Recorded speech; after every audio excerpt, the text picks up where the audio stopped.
pati chassis guys. Kinain na guys. Yan guys. Kinain na guys yung ano niyan, ng kalawang.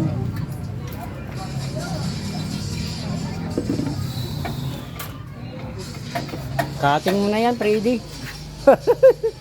Katigil mo na lang yan, mag-charge na tayo ng kuryente niyan.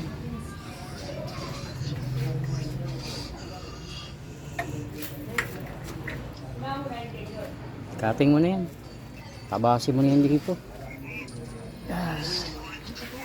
Di ba may yung pambakal ko na isa, yung sa tiles ko ginamit? Tinabi nyo ba yon? Original yung cutting na yon. Ito kakating mo, original. Charge tayo kaya ano, charge na tayo ng kuryente. Tsaka itong ano.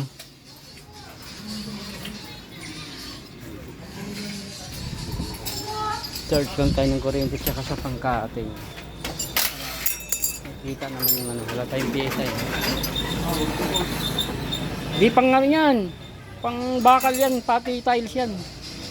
Sobrang tibay yan, mahal yan pagkabili. 250 yata yan.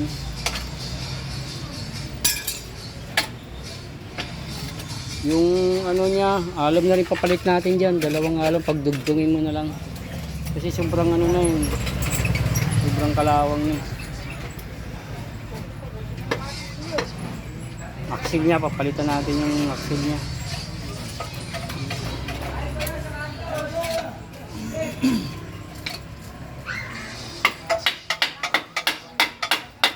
Nakadikit na rin yung ano yan, axle sa ano niya.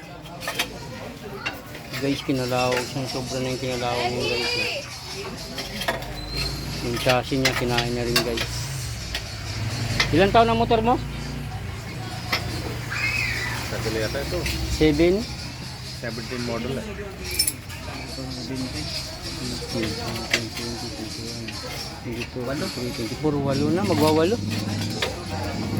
Kakainin na talaga ng kalawang. Si Dico Park lagi.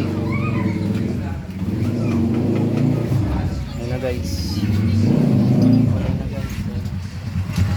Kalawang.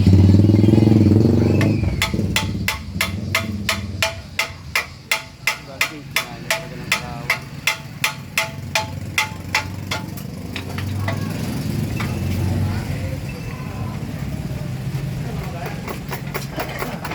Boom kasi fishboard eh. Ha? Fishboard may Oo, sambahan. Fishport, matindi talaga dun. Number 1 talaga dun.